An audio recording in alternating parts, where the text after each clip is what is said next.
बाकी सबको तो मैंने दाना पानी कर दिया और चूज़ों को भी मैंने खोल दिया है। और इन बेचारों को मैं खोलना भूल ही गया और कब से ये खिड़की पर ही खड़े हुए हैं, तो इनको भी खोल देते हैं। बेचारे मेरे इंतज़ार में ही बैठे हुए थे। ये जब देखते हैं ना कि चूज़े खुल गए हैं तो इनको पक्का पता होता है कि हमारी बारी है, लेकिन मुझे बिल्कुल जहन में था ही नहीं कि इनको भी खोलना है। जब मैंने इनको जाली पर सबको खड़ा देखा तो मुझे याद आया यार इनको तो मैं खोलना ही भूल। हेलो गाइस, अस्सलाम वालेकुम, this is your boy Saifullah from RSU vlogs and welcome back to another vlog. I hope कि आप सब खैर खैरियत से होंगे। लास्ट व्लॉग तो मैंने अपना कल्चरल व्लॉग अपलोड किया, उम्मीद है कि आपको बहुत पसंद आया होगा और मज़ा भी आया होगा। आप लोग सोच रहे होंगे कि मैं डेली लाइफ बर्ड्स की दिखाता हूँ, डेली की रूटीन दिखाता हूँ, तो उस दिन मैंने अपनी रूटीन से हट के मैं बैलों का जलसा देखने गया था, तो मैंने कहा कि आपको भी मैं उनका शौक करवा दूं। तो उम्मीद है कि आपको मज़ा आया होगा। तो खैर आज के व्लॉग को भी स्टार्ट करते हैं। उम्मीद है कि आपको आज का भी व्लॉग पसंद आएगा। तो वीडियो को लाइक कीजिएगा, कमेंट कीजिएगा, चैनल को सब्सक्राइब करके जाइएगा। और दोस्तों आपको मैं एक चीज़ दिखाता हूँ, ये देखें, ये मरी पड़ी हुई है वो चीज़। दोस्तों ये ओगोरोमो का पीस मुझे मिला था उस्ताद की तरफ से गिफ्ट। दोस्तों मैं जिस दिन जलसे से वापस आया था दोस्तों, उस्ताद ने मुझे बुलाकर ये पीस दिया था। उन्होंने कहा था कि ये ओगोरोमो का पीस है, इसकी टांग ख़राब है और दोस्तों इसकी सीने की हड्डी निकली हुई थी, बहुत कमज़ोर था।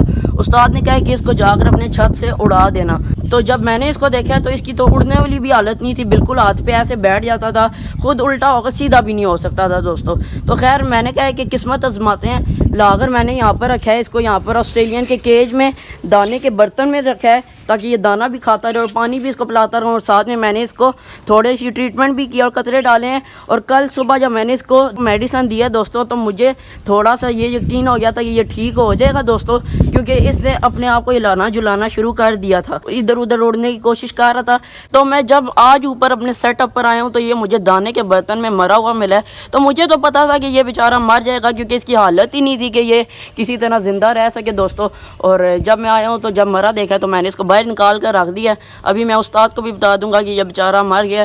तो उस्ताद ने कहा था कि अगर ये उड़ जाए तो इसको उड़ा दो, नहीं तो अगर ये तुम्हारी किस्मत में ठीक हो जाता है तो तुम्हारी किस्मत में सही। तो दोस्तों ये बेचारा बच तो नहीं सका, बाकी अल्लाह को जो मंजूर, अगर मेरी किस्मत में होता तो बच जाता दोस्तों। बाकी दोस्तों मैं आपको यहाँ की अपडेट्स देता हूँ। वहाँ पर मैंने चूज़ों के लिए वो कंगनी वगैरह डाली थी तोतों की तरफ से बची हुई, तो देखें चूज़े भी खा रहे हैं, लेकिन कबूतरों ने अपनी मौज मस्ती मनाना शुरू कर दिया वहाँ पर जाकर।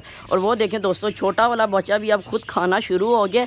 अब ये अपने माँ बाप पर डिपेंड नहीं करता, अब ये खुद इंडिपेंडेंट हो गया दोस्तों। अब कुछ दिनों में इसको भी मैं अलग कर दूंगा, ऊपर वाले पोर्शन में अपने दूसरे बहन या भाई है मुझे नहीं पता, उसके साथ शिफ्ट कर दूंगा दोस्तों। और बाकी ऑस्ट्रेलियन पैरट्स यहाँ पर बैठे हुए हैं। और दोस्तों ये जो हमारा एक बच्चा निकला था, 4 बहन भाई थे, एक तो डोली में ही मार गया था दोस्तों। और जब 3 नीचे आए थे तो एक उसके बाद मरा मिला मुझे, फिर उसके बाद एक इसका भाई और मरा, अब आखिर में ये भी है। तो ये मुझे कमज़ोर लग रही है दोस्तों, ये पट्टी है, अल्लाह करे ये बच जाए दोस्तों। तो बाकी अभी देखते हैं, बच्चों की आवाज़ें आपको आ रही होंगी दोस्तों, क्योंकि बच्चों को अभी माँ बाप फीड करवा रहे हैं। और दोस्तों यहाँ पर दाना बिल्कुल ख़त्म था और मेरे पास पीछे स्टोर हुआ दाना भी ख़त्म हुआ था इनका। तो हमारे किराएदारों ने बर्ड्स रखे हुए हैं नीचे, तो उनसे मैंने थोड़ा सा दाना लिया है ताकि ये अपने बच्चों को फीड करवा सकें। बच्चों की बड़ी सख्त किस्म की आवाज़ें आ रही थी, भूख लगी हुई थी बच्चों को, तो अभी उनकी माएँ उनको फीड करवा रही हैं। और दोस्तों मैंने आपको प्रोग्रेस में दिखाया था कि एक इस डोली में 5 बच्चे थे, एक इस डोली में 5 बच्चे थे। इन दोनों डोली में 5-5 बच्चे नहीं रहे, अब 4-4 बच्चे हो गए हैं, क्योंकि एक बच्चा मर चुका है और मैंने निकाल दिए थे वो दोनों बच्चे, सूखे हुए थे दोस्तों मार कर। तो अब 4-4 बच्चे हैं। अब अल्लाह करे माएँ उनको बिल्कुल ठीक तरीके से पाल लें और वो बड़े होकर दोस्तों बाहर आ जाएं। दोस्तों मुझे इतना टाइम नहीं मिल रहा आजकल कि मैं इनका दाना लेकर आऊँ, इनके साथ जो 2 चूज़ों की कमी हुई है वो लेकर आऊँ, और अपना जो रिंग नेक का मैं बच्चा लेकर आया हूँ उसके साथ एक और बच्चा लेकर आऊँ दोस्तों। उस रिंग नेक के बच्चे को दोस्तों मैं ऊपर क्यों नहीं लाता, आपको व्लॉग में एक ही बार नज़र आया जब मैंने बताया कि मैं वो लेकर आया हूँ, और उसके बाद नज़र नहीं आया, क्योंकि दोस्तों ऊपर गर्मी की तपश ही इतनी होती है कि मेरे से बर्दाश्त नहीं होती गर्मी। तो वो तो बेचारा बच्चा है दोस्तों, जिस दिन मौसम ठीक हुआ ऊपर लाएंगे अपने मिठू को और साथ में आपको भी दिखाएंगे दोस्तों। अब बाकी चूज़ों के साथ 2 चूज़े लाने हैं, उसके साथ एक बच्चा लाना है, और बहुत सारी चीज़ें अभी अपने बर्ड सेटअप के लिए और लेने वाली हैं दोस्तों। बस टाइम की कमी है, क्योंकि मेरे पेपर्स भी आ गए, पेपर्स के बाद ही कुछ सेटअप पर ध्यान देंगे दोस्तों। तो मैं आपको एक और मज़े की चीज़ दिखाता हूँ दोस्तों, मज़े की भी है वो चीज़, लेकिन मेरे लिए वो एक टेंशन बन चुकी है। मैं आपको दिखाता हूँ वो क्या चीज़, क्योंकि दोस्तों ये जो बच्चा है छोटा वाला लक्कों का, ये बड़ा हो गया था, तो मैंने समझा कि अब गर्मी आ गई है, लक्के ब्रीड नहीं करने वाले दोस्तों। तो मैंने एक दिन आकर देखा है कि यहाँ पर 2 अंडे पड़े हुए थे दोस्तों, मैंने ध्यान ही नहीं दिया। ये नेस्टिंग जो है दोस्तों, ये घोंसला नहीं बना हुआ था, नीचे ऐसे प्लेन लकड़ पर ही इन्होंने अंडे दिए हुए थे और मादी बैठी हुई थी। तो मैंने कहा कि अब इन अंडों को फेंकूँ या नहीं, तो मैंने यहाँ पर लाकर तिनके वगैरह रख दिए। तो मादी ने घोंसला बना लिया और अब अंडों को जो है इनक्यूबेट कर रही है मादी। लेकिन दोस्तों मैं इस बात के लिए परेशान हूँ कि गर्मी है, इनसे मैं ब्रीड लूँ या ना लूँ। गर्मी में ज़्यादातर मसला गर्मी का नहीं आता दोस्तों, कबूतरों की ब्रीड में मच्छरों का आता है, क्योंकि मच्छर ना आकर कबूतर के बच्चों को जो है काटते हैं और कबूतरों को काटते हैं, इस वजह से वो बच्चे भी मर जाते हैं दोस्तों। लेकिन उस चीज़ का हल मेरे पास पहले से ही मौजूद है एडवांस में, क्योंकि दोस्तों ये जो पिंजरा है इनका, वो मैं आपको बताता हूँ कि इसकी जाली देखे बिल्कुल बारीक वाली है, यहाँ से मच्छर अंदर बिल्कुल भी नहीं आ सकता दोस्तों।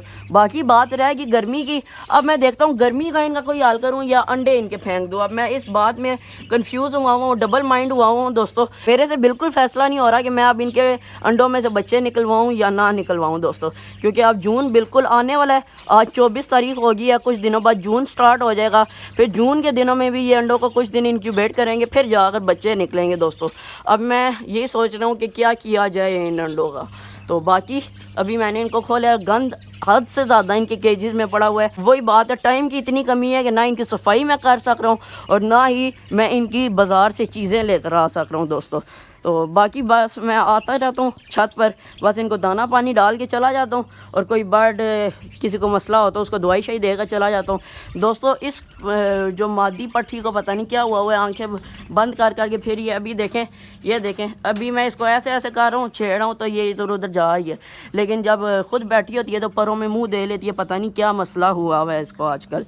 तो बाकी अंदर वाले बर्ड्स तो मैंने आपको दिखाई ही नहीं है, वो मैं आपको दिखाता हूँ दोस्तों।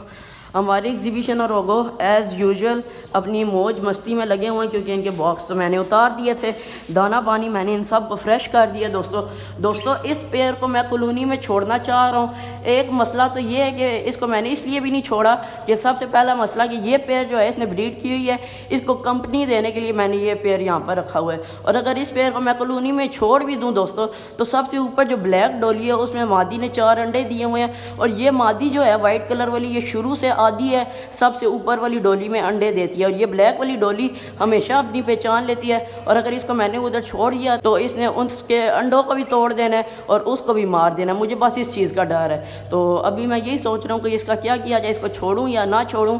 तो देखते हैं, एक बार छोड़ेंगे, अगर इसने जाकर पंगा शंगा लिया फिर इसको लाकर यहाँ पर छोड़ देंगे।